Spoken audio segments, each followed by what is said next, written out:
Now, the second policy that we need is to enact a national infrastructure bank. Actually, the concept of a national infrastructure bank, it's a public bank which would give out loans to invest in refurbishing the nation's public infrastructure, and in doing so, it would boost economic, it would boost wages, it would boost revenue coming into the government from those wages, it would boost the productivity of corporations. It does so many wonderful things, the same way that the Reconstruction Finance Corporation did in the past. So our nation's infrastructure is at a critical1level. The American Society of Civil Engineers gives us a D plus or D minus. It's everything from roads to water. We're losing 40% of our water that's been treated. A lot of it's containing lead. A lot of it's going into school districts. If you go into the office buildings in the House to go around and lobby, you'll see these porcelain water fountains sitting like those. You know, they're sitting on the side of the wall, and they're all taped shut. They can't be used because they're full of lead. This is this is the house infrastructure. So they put water coolers out along the hallway. Serious stuff, but we have a wonderful little video up on YouTube showing what the inside of the tunnel going underneath the Hudson River looks like. It was built in practically the Civil War out of these big cast iron tubes that are all leaking and rusting, and pieces of the tube and everything is coming down and impaling the cars. It's full of salt water from the hurricanes and from the river. It's just, if it collapses, it would cost $16 million to fix that one and another key bridge that's right behind it. $16 billion, okay. If however they collapse, and they might definitely collapse, it would take $350 billion per year out of our economy for the 4 years that it would cost to replace them, and God only knows how many people it would kill. And people would just have to leave because they wouldn't be able to get to work in the morning. So it's very, very, very critical. Not to mention, this is under the Hudson River. This big, huge tunnel, and also something called not just road tunnels, they also have some train tunnels going under them. Yeah. And they also have a bridge across the Hackensack River, right. Which opens and closes. So it's all these infrastructure. And all this stuff was built after the Civil War. Even our railroad tracks are built after the Civil War, most of our railroad tracks. And we've got the number 2 problem, in addition to the stuff that's really critical, is of course our traffic congestion, which needs new subways, new high-speed rail, new road systems and everything. That's why for transportation we get I think a D minus for transportation. And the airports are over congested. The whole grid system in the United States is really in a very serious situation. We need the civil engineers estimate we need 4.6 trillion to fix it. That's just to fix it, to get it up to safety standards. That's 4.6 trillion. Of that, about half of it is definitely not funded. So that's 2 trillion right there that we need to fix everything. Then we need to have new innovative technologies to 21st century technologies to refurbish everything from traffic signal systems to aviation control. We need to see if we can do something with fusion energy to get ourselves off of fossil fuels. We have so many needs. We have social needs in inner cities and development out in the rural areas. They have no broadband, and they can't even order car parts for their garage or talk to the agriculture department because they have no broadband. There's so many things that we need that have been categorized that we reckon from all of this that we need at least $4 trillion in a bank to give out in loans to repair and bring our infrastructure up to speed. And it can be done because it has been done in the past. So what does our infrastructure investment look like? The country of China spends 8.8% of its gross domestic product on infrastructure investment. India spends 5.2%, and the United States is now down to 2.5% on infrastructure. That's a really, really low number. Everything's falling apart for that reason. China has built, and it's running right now, has 12,000 miles of high-speed rail Yep. lines. Yep. 4 lines east to west, 4 Right. north, and they're going Right. to double that amount Right. by 2030. Right. The train moves 12 people Yep. for the same amount of energy that an airplane. That's it. One person could take that Yeah. on an airplane. And it's true. It's true that that high-speed rail could be very competitive and take and airplanes for 600-mile distances are using more fuel than high-speed rail would use Well, for short distances. you know, and the point is they use electricity, which can be generated by natural sources. Right, And not right. fossil fuel. Right. And could they take over the existing tracks, so there's no eminent... A lot of our tracks have to be rebuilt.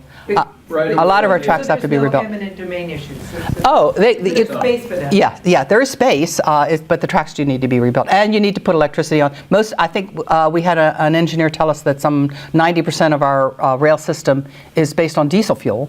So if you need to move it to high-speed rail or maglev, then you need to have electricity alongside of it. So you can just rip up the old, put in new? Yeah. So why can't we fund this out of the budget? What happened to my picture? Sorry. Called the military. Yeah. Yeah. Oh, right, for the infrastructure. What happened to my, wow. I hovered over something. Over half of the discretionary income that the Congress votes on goes for the department, for the military. Over half. And by the next 5 to 8 years, the cost of the military, if we maintain it at what it is, and what the projected cost of debt service, which we've already obligated ourselves to, will be equal. They'll completely close out the civilian side of government. Those two items will take up all of the discretionary budget that the Congress votes every year. The more, did you say it was debt, or what was it? Military. Debt service on the existing debt. plus Yeah. the- And which is going to take what the military doesn't out of the $1.2 trillion discretionary budget that the Congress actually votes on every year. Yeah. Make America great again. And that includes all the contractors, not just the military, so. Okay. Why can't we pay for infrastructure out of the budget? Because we're broke. Our budget's broke. Our budget is just simply flat broke. We're running, this is what, every year that we accumulate a deficit, it adds on to the total stock of the debt. So here's what our total stock of the debt looks like over the years. We got up to the financial crisis when we had debt of about 60% of GDP. Now it's gone up to 110%. And as you say, the servicing of that debt, as the Fed raises interest rates, is going to get higher and higher and higher. I reckon if inflation went high and interest rates went high to 20%, like they were in 1973, 100% of our revenues would go to servicing the debt. There would be nothing left over for anything. And now we have deficits in, for the next 10 years, we're going to add another $10 trillion on. That's even before the tax cut act. And that'll take us way up, that'll take us up to 116% of GDP. National debt. More than doubled it in the last 10 years. Yeah. And that's because we spend 14% of our budget on defense, 13% on other non-discretionary. Healthcare is 30%, Social Security is 24%, and interest on the debt is at low interest rates, only 12%. Yeah. Not only is the federal budget in disarray, but the states are in disarray too. So any matching funds that they would get for grants for transportation or anything, they have no money. Virginia, for example, spends half of its money on Medicaid and the other half on education, and it has no money left over for infrastructure. It's the same deal. So we can do something like has been done in the past, which was to have a national infrastructure bank. You'd be surprised to know that we've had 4 of these banks in the past. The first one was enacted under Alexander Hamilton, and what he did was the same as we want to do today. He took debt, existing debt, from the Revolutionary War that was accumulated by the states, brought it up into the federal government, and then monetized against that debt. That is, he printed money against the existing debt, and all he did was to collect a new tax to pay interest on the debt, and then he used that monetized money and channeled it into infrastructure spending on canals, roads, and development of industrial projects, for example, in the state of New Jersey. His was the first bank, called the First Bank of the United States. Then there was a second Bank of the United States after after the War of 1812, yeah, and that also built more infrastructure and shored up the banking system. Then we had a third set of accumulation of banks that were developed by Abraham Lincoln. This was the institution of the national banking system, and he used again bonds issued by the government to give to the railroads, and the railroads took those bonds to the new banks and then cashed them in use them as collateral, and got loans for the railroad and built the whole transcontinental railroad and everything else that Abraham Lincoln built. And then the fourth bank was this Reconstruction Finance Corporation from 1933 to 1957 that salvaged banks, financed the New Deal, and got us prepared for and mobilized for World War II, and had all kinds of economic benefits. Yeah. My question is, what happened in 1957 that it no longer continued? The backing of, are you referring to the backing of the dollar by gold, or? Oh, why did Eisenhower shut it down? Okay, so it had, Eisenhower shut it down. Okay. And all the previous banks, why did the previous banks got shut down. These do become political footballs when people want to have power over the institution that's doing actually a good job.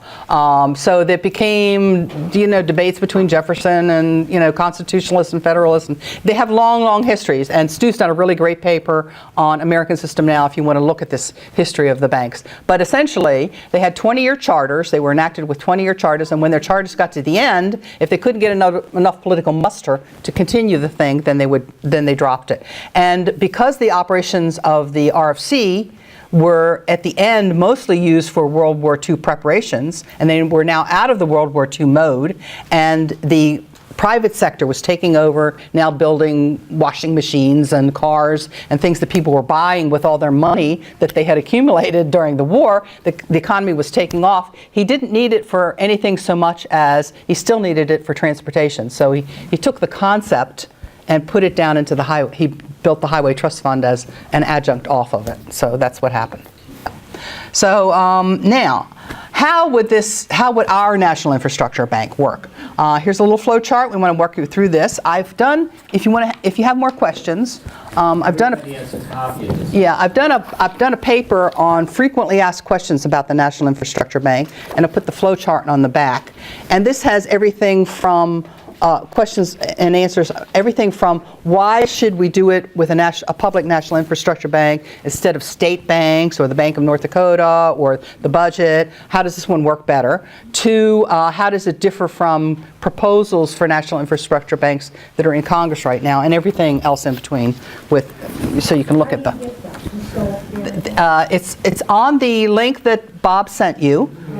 It's the paper by the paper by me, and then there's some copies over there if you want a paper copy.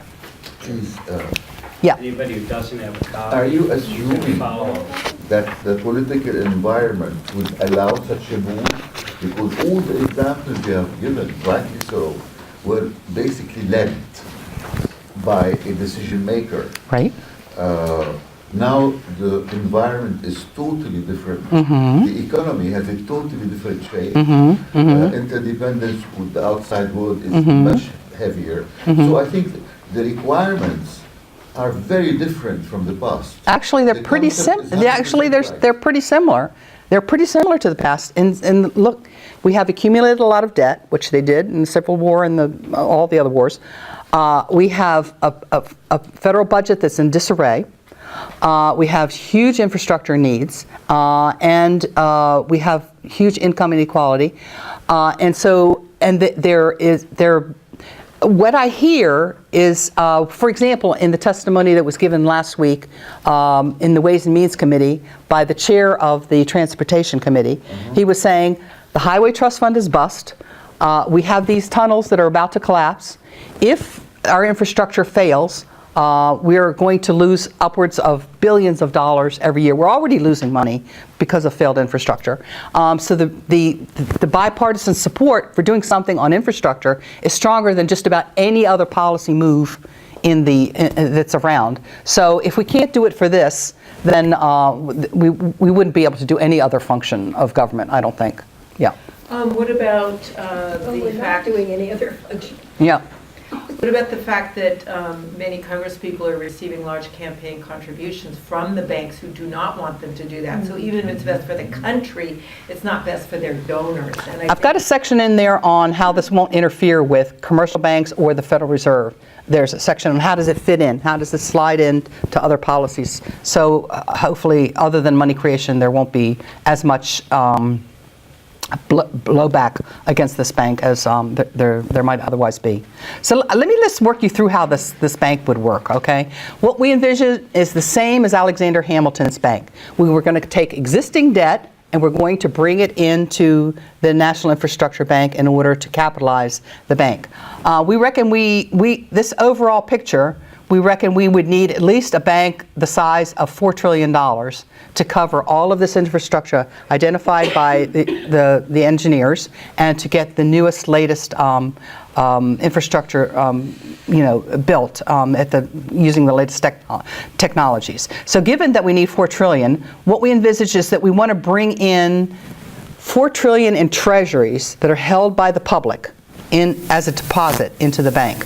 So we have $4 trillion coming in to the NIB as a deposit, and we're going to exchange that for these holders of public treasuries would be anything like pension funds to other governments, even corporations hold some of our treasuries, but held by the public. So we're going to bring in $4 trillion, and we're going to exchange that for $4 trillion in preferred stock in the NIB. And this $4 trillion is going to pay 2% more than they're earning on the treasuries. That's in order to entice them to bring to deposit their money into the treasury. So now assets equal liabilities, and the bank is fully capitalized and ready to start lending. We, when you say we, who's we? This is the National Infrastructure Bank. Once we get it, The government. the government. I'm sorry. I mean, first, I'm very much appreciating what you're saying, but I'm trying to walk through the exercise, being an economist. Right. Don't underestimate the resistance all through the way to get to it there. Even if the infrastructure subcommittee, and I'm following it in the Senate or the Congress, would say, go ahead, it got to take much more policy, macroeconomic policies Right. to do this. Yeah. And it's the mood is not there, the priority is not there, and that's what concerns me. Let's do. It's growing. Look, just briefly, and then she should really walk you through this. The vice chairman of the Transportation Committee just called for a national infrastructure bank 2 days ago to do exactly what she said. And this is a growing drumbeat in the country because nobody else has a plan. Nobody. I'm up on Capitol Hill. I'm following the hearings. This is the plan. The best thing would be is if Alphecca could walk you through it, then we'll discuss the politics on how we're going to kick the Congress into shape. Right. Sounds good. I mean, no, I'm not going Yeah. to stop. We have to be very clear on that, okay? I'm going to repeat my point. Is even though if this gentleman or his committee have a clarity of a priority and a game plan for how to do it, they are not in possession of a right to decide on it beyond highlighting the issue. The issue would require political decision, economic decision, financial policy changes, okay, a consensus, a political consensus, a coalition, much more than you think. And that's what worries me, is that the clarity of the vision that you're sharing with us is great, thank you, should not overshadow the very serious difficulty due to the nature of the system, to the nature of the capitalist system, in obstructing. But we know. We know. Let her go Yes. through it. We Yeah. know the problem. Trust me. I know it better than anybody in the room.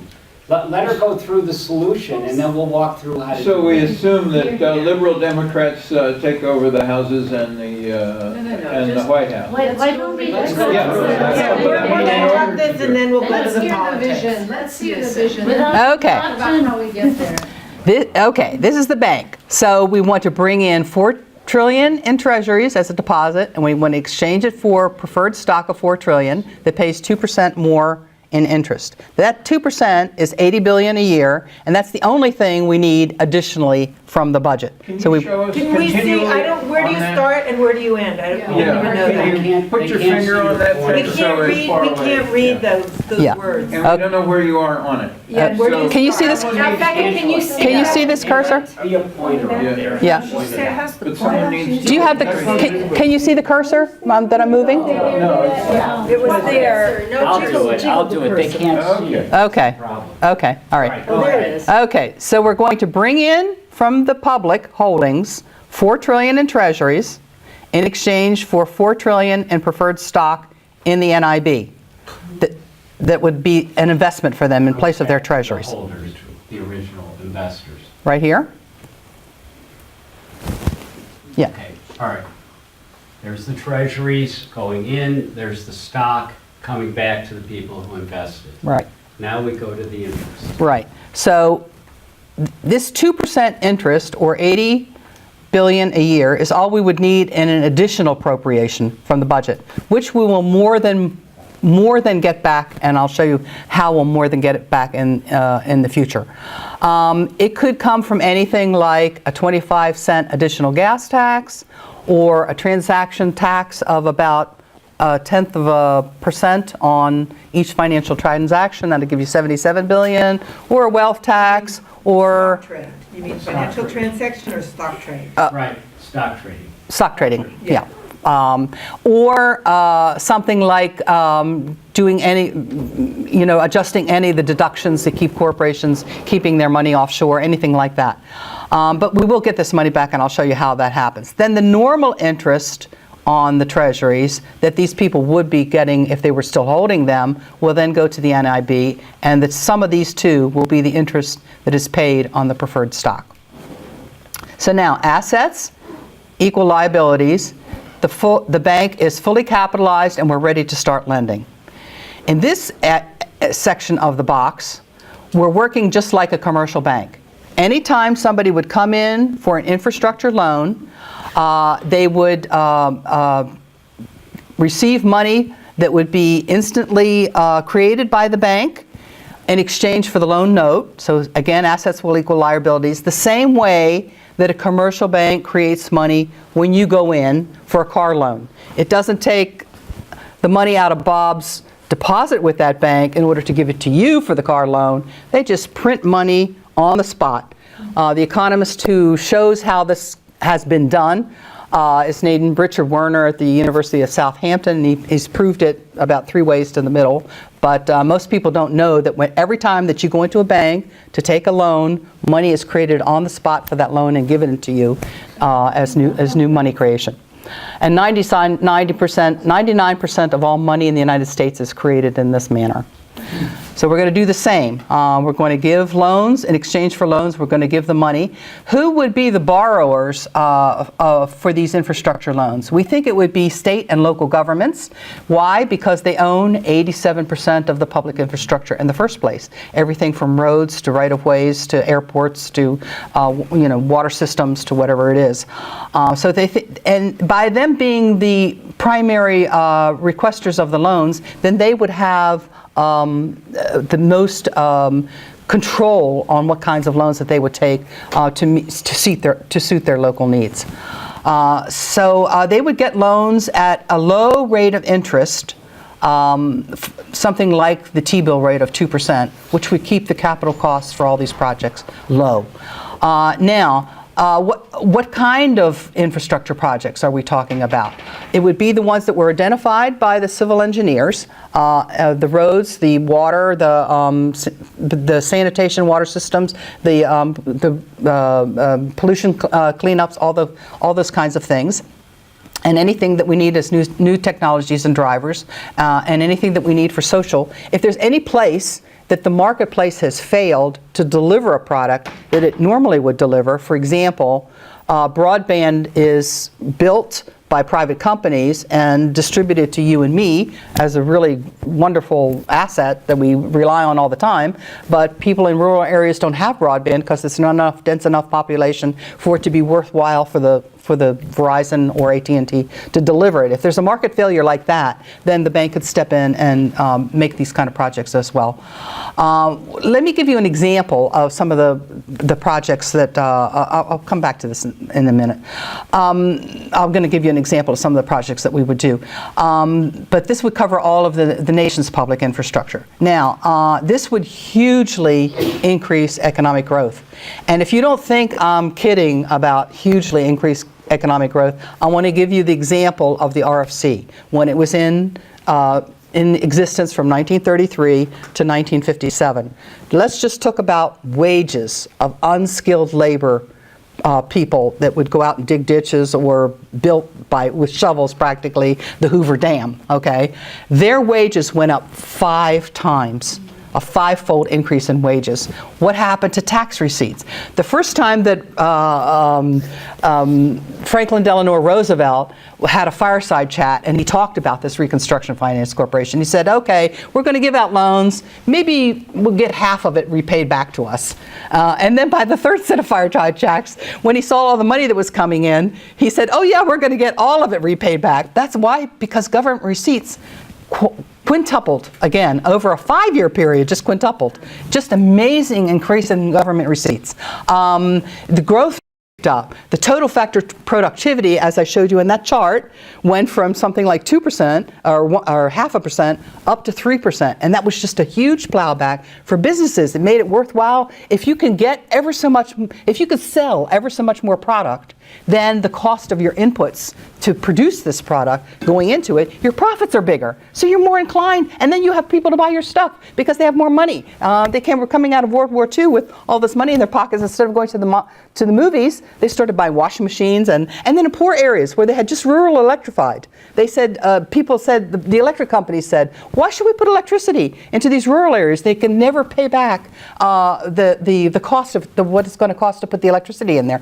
And not only did they pay it back, but they gave them loans so that they could buy washers and dryers and other things to run the appliances on. So the whole thing snowballed into a really wonderful transformation of the American economy. When I say growth will be stimulated by a $4 trillion bank, it really will be stimulated by this bank. And that will result in more receipts coming into the government to pay back this $80 billion a year, and more receipts coming into federal and locals to pay back these loans. So we'll have a revolving fund of $4 trillion to continue to fix up our nation's infrastructure. So what's not to like? Well, exactly. Thank you. Yeah. You're taking non-negotiable IOUs, you're making them negotiable.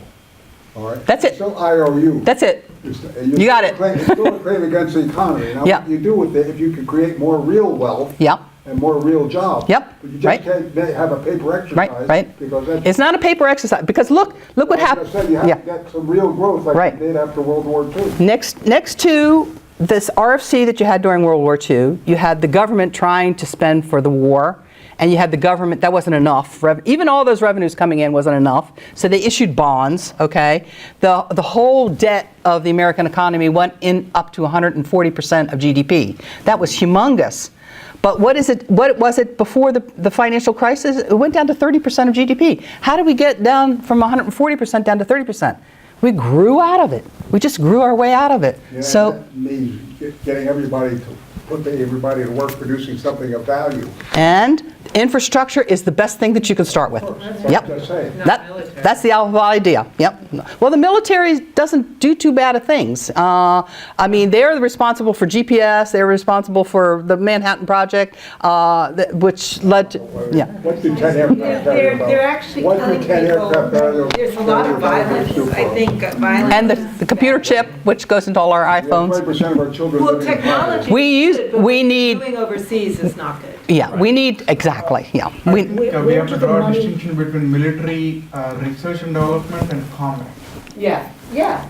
So that's the distinction. And also too, we need R&D. When it might, if we could just find a cure for Alzheimer's, we would eliminate half the burden on Medicaid and Medicare into the future. But if the EPA did its job and actually regulated the environment and our food, we'd have a lot less disease. A lot less Alzheimer's, yes. Of all diseases. It's Cancer, definitely a basket of things we need to address at the same time, yes. Where did the money come from for the Reconstruction Finance Corporation? It was a little bit different mechanism than Alexander Hamilton's first bank. In the case of the RFC, they originally got something called greenbacks, an issue of greenbacks from the Treasury. A greenback from the Treasury is essentially a T-bill with no interest. That's essentially what it is, you know. So they got this infusion of, and then they kept, see, don't forget the RFC kept morphing its purpose over time. It was first meant to stabilize banks. Then when Roosevelt couldn't get an infrastructure bank of his own, he just borrowed the RFC and repurposed it. And then every 5 years or so, they would change the charter of the RFC and what it was doing and allow it to actually go and leverage higher than the greenbacks that were put into the RFC. So I think at one point it was leveraged up 1 to 25 or something like that. And So that built the dams and yeah. so on. So, for example, directly built, let's just look at TVA, for example. TVA, the Tennessee Valley was one of the poorest, even by Depression standards, one of the poorest areas in the country. So they went down there with a place with good resources and, you know, something to, you know, really good place to put it, and built 13 dams altogether in TVA. 4 of them were built by RFC. The others were indirectly financed. And then the whole thing. Then they moved the whole aluminum industry to that area because you need a lot of electricity to produce aluminum to produce the airplanes for World War II, and started producing airplanes and ships in Bonneville Power Authority. yeah, right, Built, right. Boeing. right. Yeah. Yeah, I'm a total financial illiterate. But my question is, when I hear growth, it has kind of a negative connotation in terms of our resources, and isn't it redistribution that we need instead of growth per se? That will only lead to, I imagine, if the people who are currently in power, if we let them decide, they will go overboard with building new roads and doing things that are totally counter to any environmentally conscious project design. And I think I'm a bit skeptical with this growth. I don't know what it exactly means in this context, but in my view, redistribution would be a good idea, because there is so much wealth. I mean, these banks holding trillions of assets, so why can't we do something without... Good. It's a very good question. That's why I started out the presentation on income inequality, because there's economic growth, which is the whole pie getting bigger, and then there's the distribution of the pie underneath that. There's a really good book called Unequal Gains, which describes how we had that period of great leveling and then how we had a recuperation and what were the specific factors. What was it that lowered income inequality? Was it changes in the tax structure to make them more progressive? Yes, that was part of it.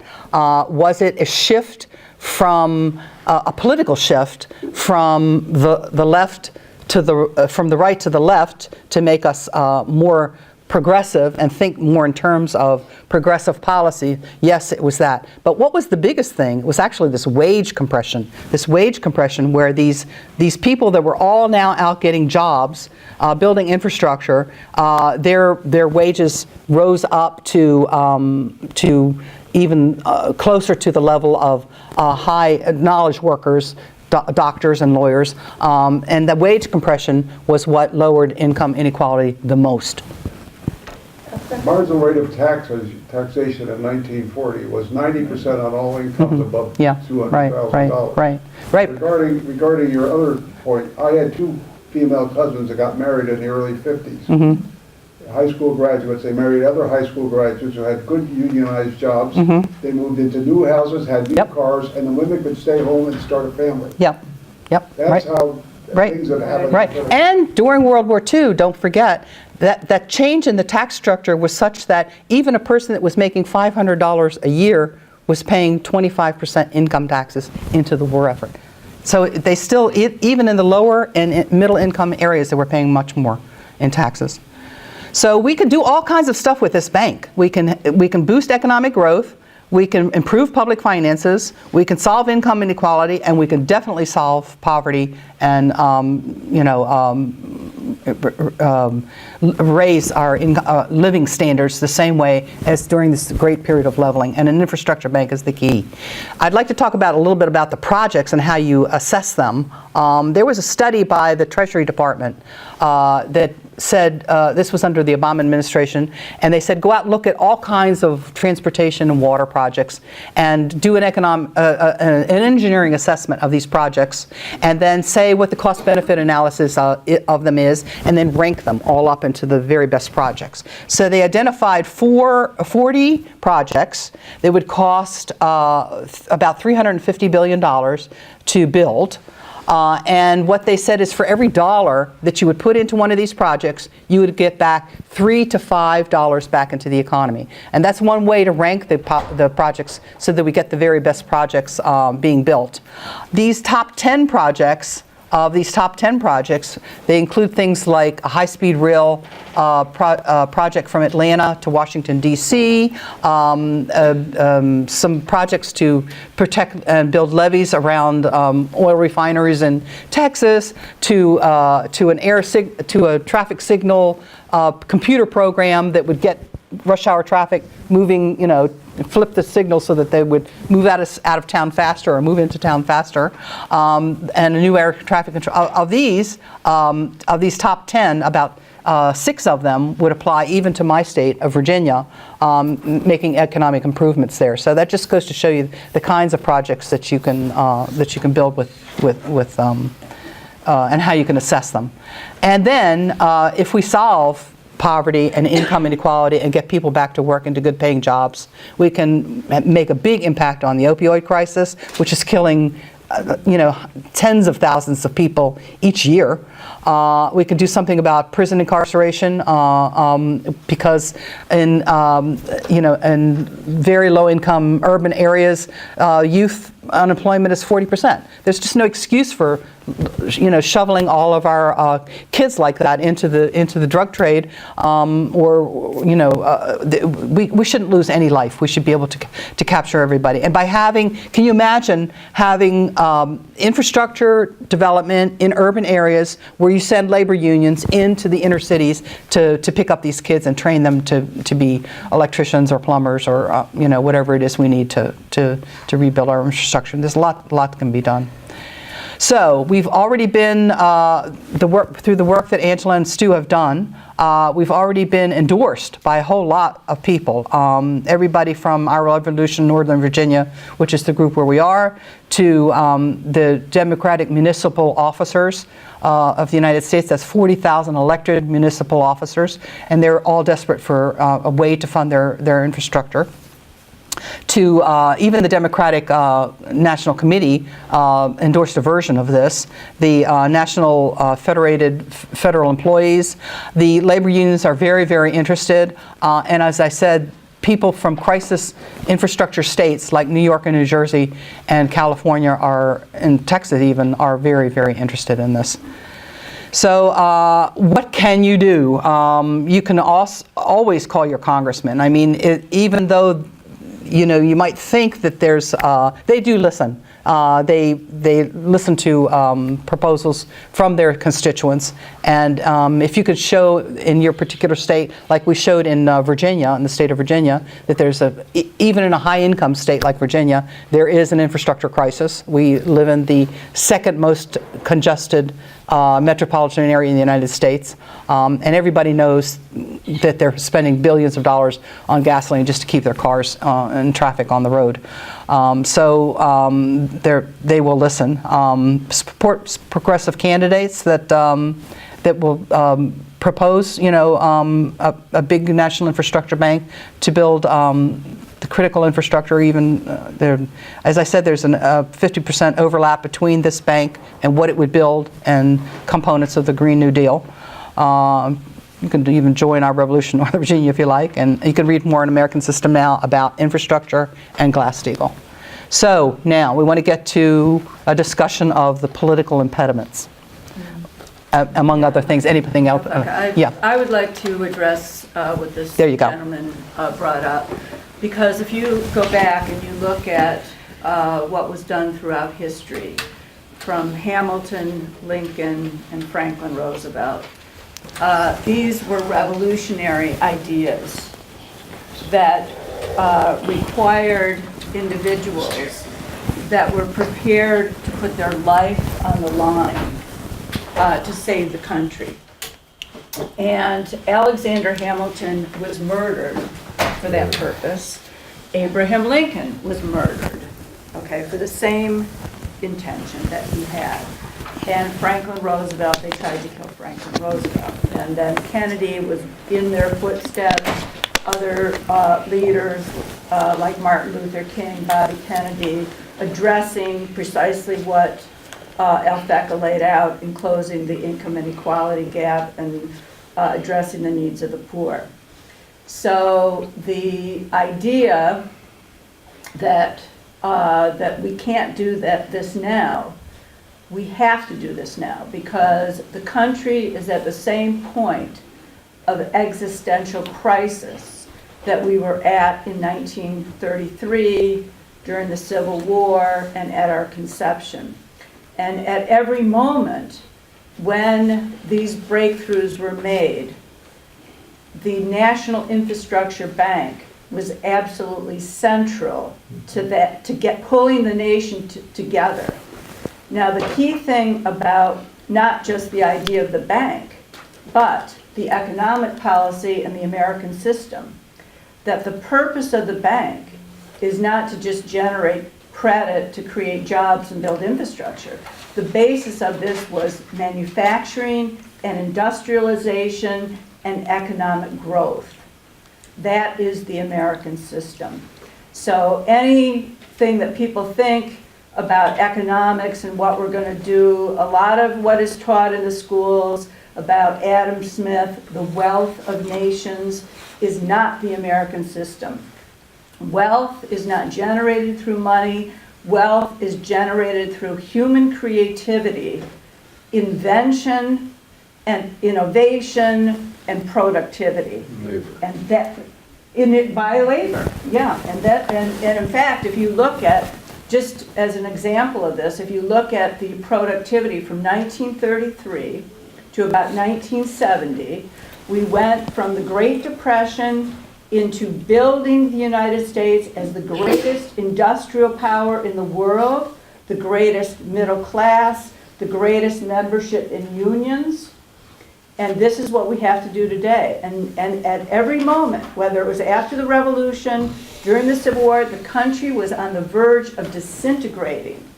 And it was the genius of Alexander Hamilton in initiating the bank, defending the Constitution of the United States in order to form a more perfect union and how we would unify the country. This is a key thing that we have to do now. How are we going to unify this country? It's not about party.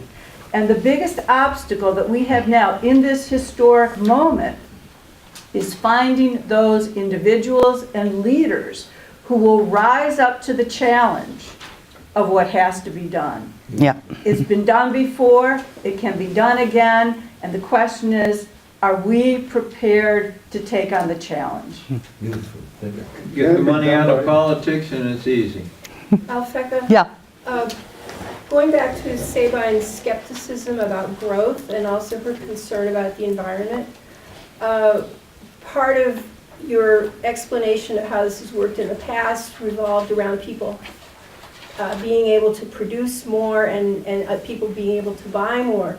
And certainly there's been wonderful innovation. We have, well, such an easier life than we had in the past. but there's also a tremendous amount of production of excess crap, built-in obsolescence, really long-term destructive of our existence. And I'm wondering if you have approached Andrew Yang and how this would fit into his, wouldn't it be better to just give everybody a universal basic income and let them just stay at home and weave baskets rather than produce more disposable crap somewhere? Yeah, yeah. And also commute to work and burn fuel getting to that job where they're going to make crap. But that is my question. Have you, because Andrew Yang, and I didn't even realize this until last night, hashtag Yang Gang is getting this surprising amount of support. He's already qualified for the national Democratic debate, as opposed to poor Tulsi Gabbard, who is still struggling to get enough donations to even make it onto the debate stage. Okay, but if you could bring this proposal to him, because this is his whole campaign, is recognizing the future of automation and the loss of jobs, this would be a big boost to you to get somebody like him also saying, and by the way, because he has a very disastrous way of paying for his idea, which is a value-added tax. I don't know, but I hear people saying that will be oppressive. It's regressive, yeah. Yes. Regressive, yeah. Well, there is going to be, I mean, our lives have changed so much. I mean, it's just phenomenal to think, you know, how our lives have changed from the digital economy and technology and maybe even robotics and how they will change into the future. So all of this will have to be woven in. That's for sure. But at the same time,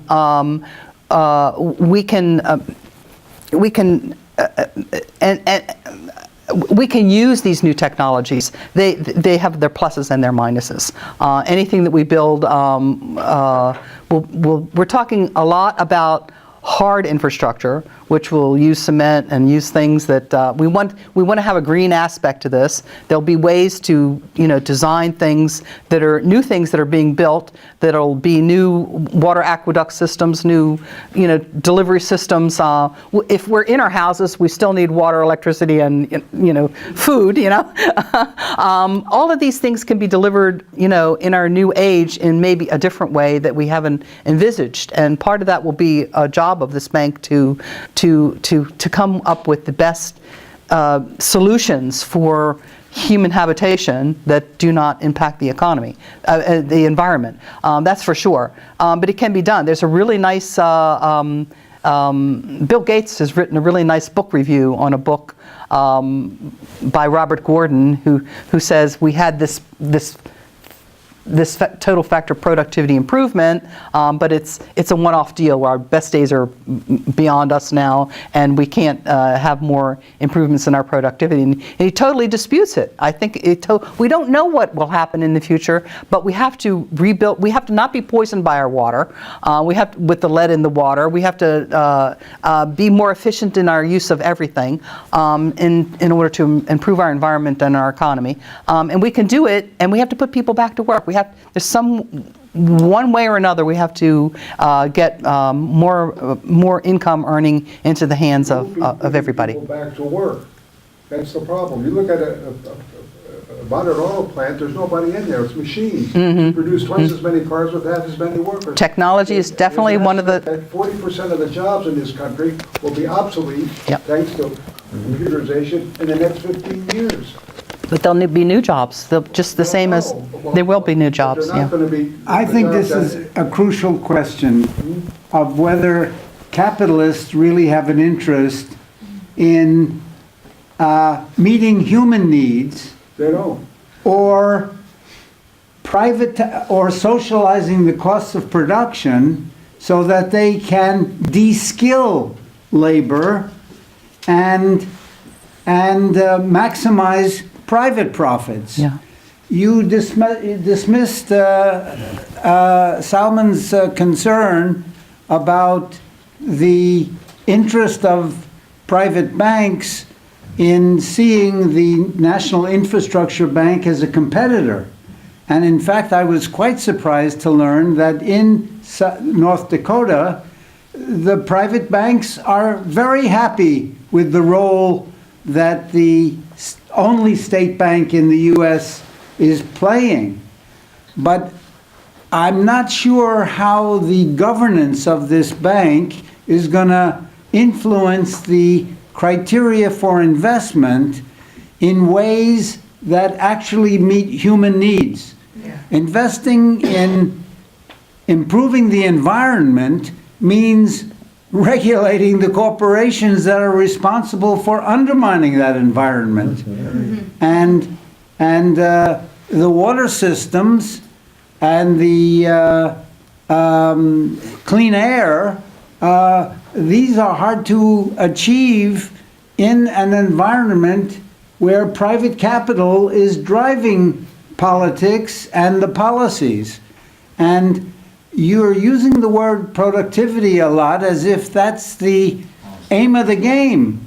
But I'm not sure it is the aim of the game. I think that there is not going to be a next step to promoting a socialized economy if you play this game.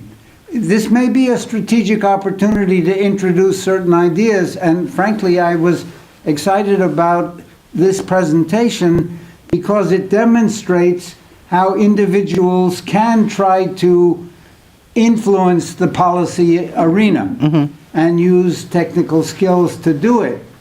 But I'm wondering if this is really a game plan for the social movement around public banks. And I'm questioning, although I share with Sabine the sense of being economically illiterate, with other people in the room, I suspect. I'm wondering if this is really a progressive move to make the economy more human-friendly. Human-friendly. Yeah. So can I take that question? I wanted to speak a few words. So I've been seeing here that there's a split, like should we go to socialized means of production versus capitalism, right? That debate would go on forever. But I am a leftist like anybody in this room. But what we are all missing Not anybody. is that Everybody but England. yeah, but what we are missing is that this bank, at its scale, yes, it could lead to people going back to public banking and everything. But we have a few components of this which we have not included in the slideshow because of the interest of time and being focused. But we have a component of this bank that would accelerate how we have to achieve the Green New Deal, because the Green New Deal is a very big set of goals, but how do we achieve that? For example, somebody was speaking about redistribution of income. Fine, we can come up tomorrow with the redistribution of income. But still, once people get income, they're going to spend it somewhere. And you're going to you're going to have steel, you're going to use steel, you're going to use wood, you're going to use transportation, you're going to use electricity. Who's going to make all these systems? Who's going to invest in all these systems to be green? This is the tool. We want to fund all the technologies. For example, cement production of concrete. Everybody's going to build houses in the third world. So that contributes to 7% of all the greenhouse gas emissions in the world.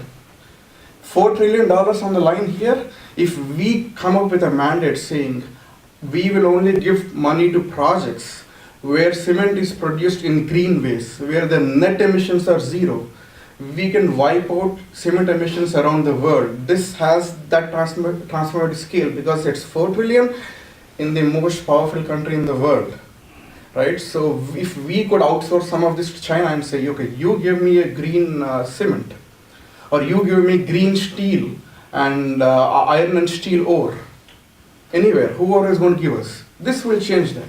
So we want to fund, what do you call that? The AAC, they keep saying that, okay, we need to basically conserve our watersheds, right? Because they provide valuable drinking water resources to poor people. We want to fund that because it will also cut carbon emissions. And if you look at the Green New Deal originally, one of the important components was the CCC, where they planted billions of trees. We want to do something of that sort. That's going to improve human lives. So this has a scale, this bank has a scale, and it has a vision, and if we as progressives get behind it and align that scale with whatever we want, I think we should be able to do wonders. What I'm seeing in this room is that we are missing that scale, and we are missing how this could be a very important tool in achieving all the progressive goals. Who's going to be on the board to make the decisions? We missed that too because of the interest of time, but there, maybe Alphecca or Stu, they can elaborate on Stu could talk about the bill itself. We have copies actually of the draft bill. So the draft bill, it has some provision in there where all, whatever projects we're giving money to, people working on them should be paid the Davis-Bacon wages, which means we want labor unions, we want higher wages for the people working there. So we want that. So we would only be giving money to those projects which would have that. Second, on the boards, we don't want any politicians on the board. We want engineers, people who work in mass. Engineers. You want Yeah. engineers? Yeah, Yes, right. engineers, people who Decide. work. Sorry. Who will decide on getting that? The board of directors will be 25 people, and only people who qualify will have 15 years' experience, hands-on, building physical infrastructure. No Wall Street bankers. So Jamie Dimon, don't apply. Lloyd Blankfein, don't bother. Don't waste our time. These will be hands-on people who built infrastructure. They will include small bankers who built infrastructure, but the qualification is you've had to build it.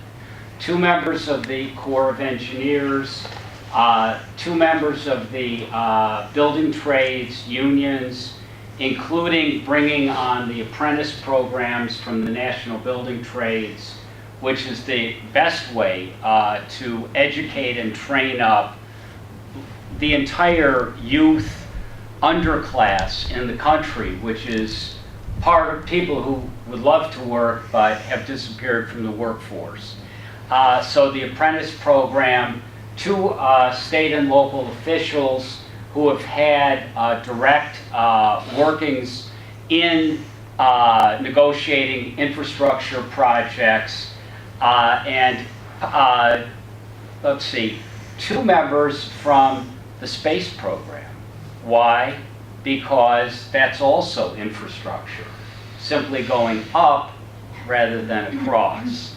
And the space program is woefully underfunded, so it'll help with that. So basically, we're looking at people who have only had experience building. This will not be a Wall Street bank. And the purpose of the bank is laid out in the various earlier sections of it. So where's the environmentalist on your board? You That can- needs to be on there. Yeah. It actually is written in that it will abide by all environmental strictures that have been adopted, by the U.S. Congress. It will. Oh, Let me that's tell you, pretty if you want, all right, we're not against. Look, we're not Bill against McKibben putting. should be Fine, on you could there. put 1 or 2 people on the board also with environmental background. Not a problem. Let me just make one point just to kind of get everybody thinking.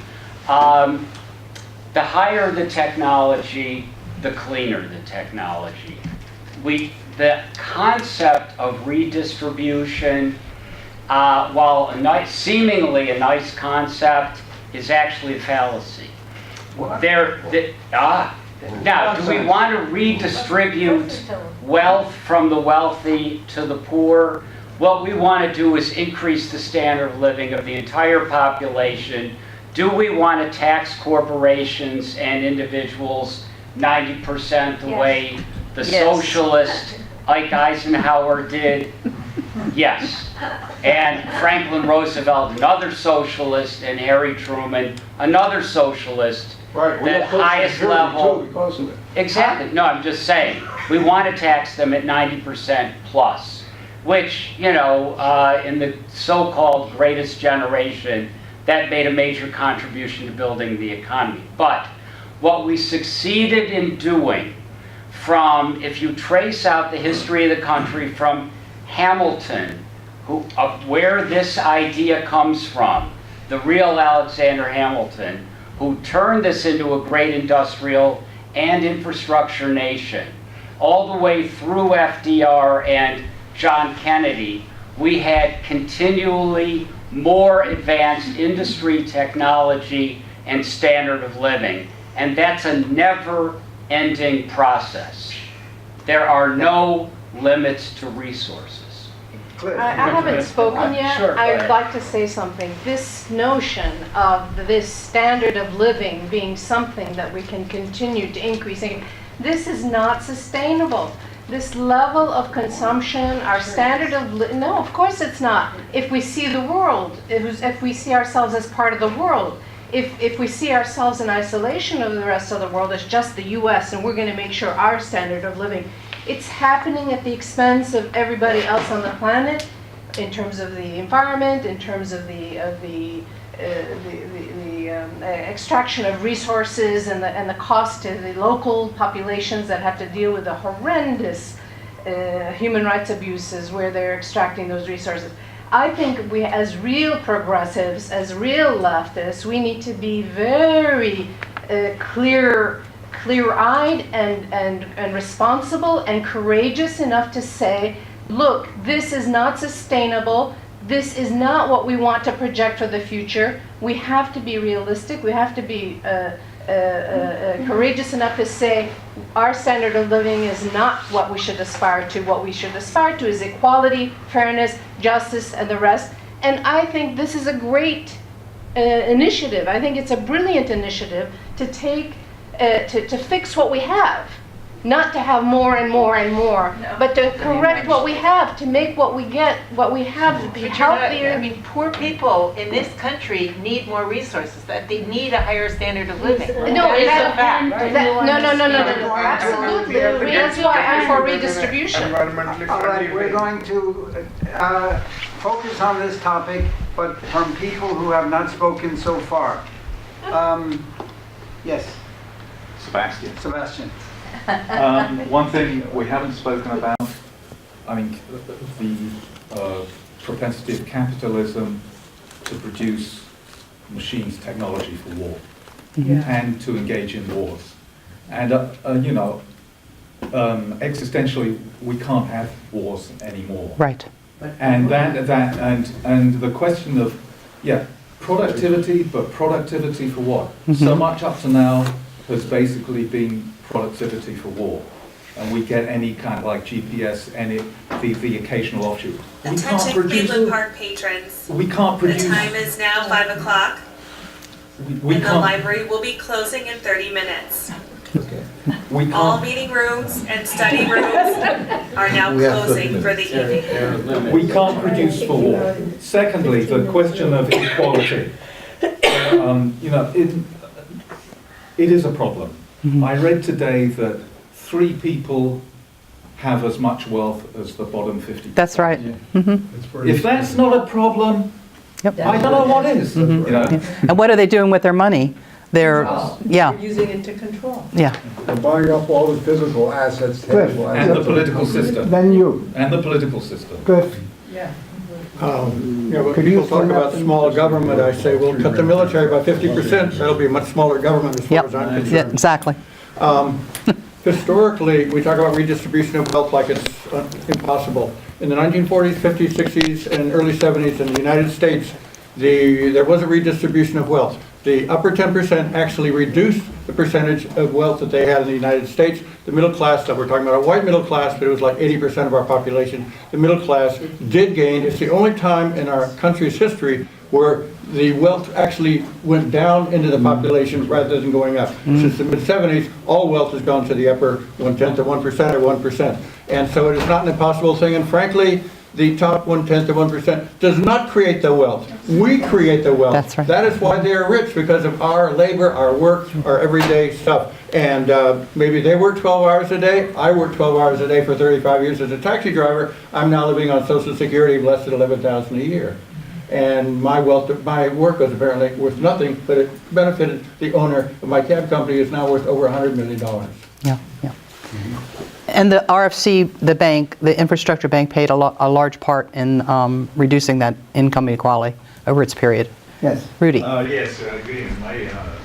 My name is Rudy Arredondo with the National Latino Farmers and Ranchers, and I represent a segment of the agriculture rural community that is very concerned about infrastructure.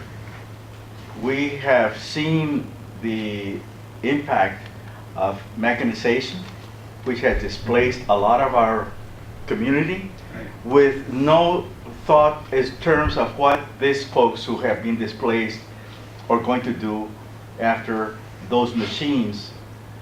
You know, capitalists believing that once you increase the production that the market is going to remain stable.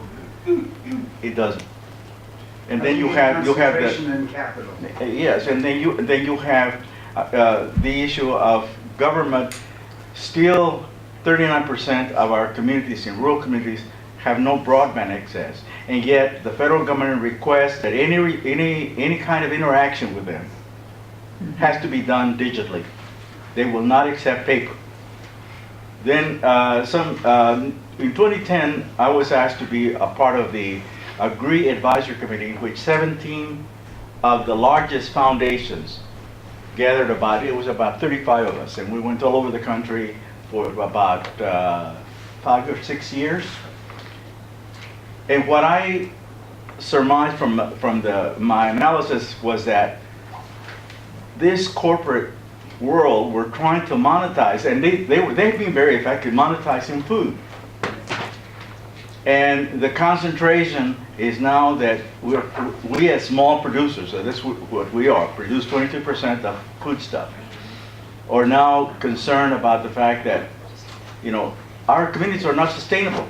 You have this concentration, and the fact that we're now dealing with climate change, in which those communities are going to have to be importing food.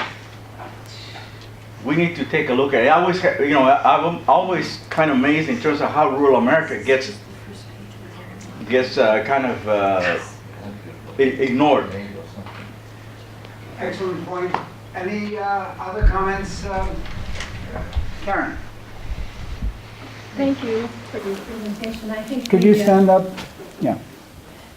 the infrastructure bank sounds like a very good idea that obviously can't solve all problems, but you started your talk talking about the potential failure of commercial banks, and I'm wondering what is the relationship between the commercial banks and this infrastructure bank? Will it help or hurt? Okay. In my view, it relates back to income inequality. Because there's no demand. What commercial banks do is they provide credit. Specifically, commercial banks provide credit to small business and for loans and that kind of thing. Because of income inequality, household debt is already very high, so they can't take on more debt, and they can't go out and buy things, so there's nothing for the commercial banks to lend. And so as a result, they're doing more financialization to get into derivatives and other things, so they're not able to exhibit their purpose for which they were created. And this same thing happened during the Great Depression, where banks were not giving out credit because the banks were just not sure about the underlying health of the economy and whether there would be demand for whatever loan was being asked for. So the nice thing, they create money, but the nice thing about this public infrastructure bank is that it would be sole purpose. Its sole purpose is to create money only for the purpose of creating infrastructure which will improve wages and jobs and revenues that is not happening under the anemic economy right now. All right, these are decisions obviously that private capitalists make right now. She's saying a national infrastructure bank with the kind of board of directors that Stu mentioned could take this power away from the capitalists and start making different kinds of decisions. At least that's what I heard. Can I make a personal disclaimer? I would like to point out that I think it's great that we've hit on the fact there's two different things here. One is this excellent tool, and the other is going to be the debate over how to use that tool. Yeah. And I have been promoting as much as I can. It's my responsibility that these people are here today because I introduced them to Bob. I am very much like enthralled with what they're doing. I recognize there's going to be a heated debate. And I think what you're seeing is some of the skepticism is based on the fact that who is going to be in charge of making that decision? Right. That's all. And I'm going to pass something out that's off topic to people that I don't have their email, and if anyone wants to ask me about it Other later. comments that, from people who haven't spoken? George, Yes, could you stand up, please? I suspect I don't have a good grip on all the economics of it, but if you I print already sent it to you. $4 trillion, won't that do terrible things to inflation? Inflation. There was inflation during World War II, but that was spending on overdrive, okay? The idea here is if you increase productivity then and economic growth, then the growth and the production absorbs it. So the way that you normally try to adjust the money supply is just to give it should be Goldilocks. It should be just the right amount that it greases the wheels of economic activity. That's the idea behind money creation. But if it does heat up the economy, don't forget that the Federal Reserve is in a policy right now of contracting back the money supply. So it can just it has a schedule for doing this. If if inflation heats up, it could just contract faster and counteract anything. But I think that there'll be a lot more growth so that the economy will. World War II gave the average guy enough money to go and buy a house. Yep. That's what led to the post-war prosperity. Unskilled workers. That was redistribution of income. Right. And without that, we would have not had the boom in the 50s. Actually got the actual data from one of my sources. The wages for low-skilled workers increased by a factor of 5 over the lifetime of the RFC bank. Stu, do you have a comment on this? Actually, it's not even a comment. I sent out a free weekly email on the banking side and infrastructure. Anybody who wants it, just see me afterwards. Right, and I send out a monthly newsletter, which is similar to Stu's, except that I put a little bit more economics in it. So my sheet is over there too, if you want to sign up. Sabine. You were talking in your presentation about how in the 50s you had a peak basically of redistribution. Right. And workers were doing really well. And I want to know from you, I was thinking about in DC, they seem to have had a very good public transportation system I think it was until the 70s, I'm not quite sure. The tram went everywhere. I talked to somebody who grew up here and said you could take for a few pennies, you could go everywhere, even to Glen Echo from DC. Right. And then the car industry, which created a lot of wealth, also for the workers, came in and basically dismantled this public transportation system, which was good for the economy. I'm sure the car industry bloomed, and we are always celebrating that as a huge success. But in reality, after the fact, when we look back, was that really a smart decision? It may seem it was a good decision at the time for the economy, for the workers, and for the unions, and everybody was happy.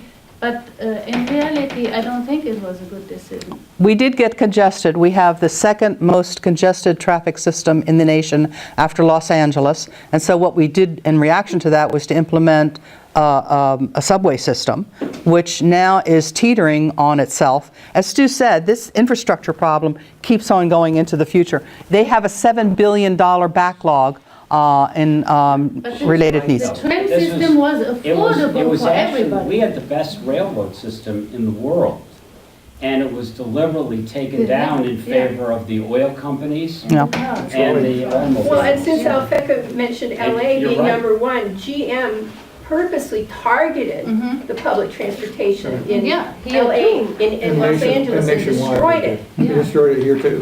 Firestone and General Motors and, Yes. This particular situation in Los Angeles I go always. was brought to a court, and General Motors, Standard Oil, and Firestone Rubber, as a conspiracy, were brought to court for consolidating for buying out the public transportation system in LA and dismantling it and selling parts to Canada. That's where it ended up going. The judgment of the court was that these three companies were guilty of conspiracy, and the penalty was $1 per company. That is the politics in which rationality is sacrificed. Right. Please. Go ahead, Stu. I just want to thank Bob for Yes, inviting us. me- It was really very, very nice. And thank everybody for what will be a ongoing hilarious discussion. This has been very, very helpful to us, and any of your views, if you have ideas on how this proposal can be, yeah. They'll kick us out. Yeah, they will. Well, speaking of which, we go over to Fresh Med across the street if you want to carry on the discussion. Fresh what? Anyway, thank you very much for the discussion. Thank you very much for having us. Wouldn't it be easier to do something state by state, like North Dakota? It's, first of all, a lot of these infrastructure projects go across states, like this high-speed rail from Atlanta. Okay, that's the first thing. The second thing, North Dakota's scale is way too small. Don't forget, North Dakota is not a very populated state, and the biggest thing it had going was to build a whole bunch of fracking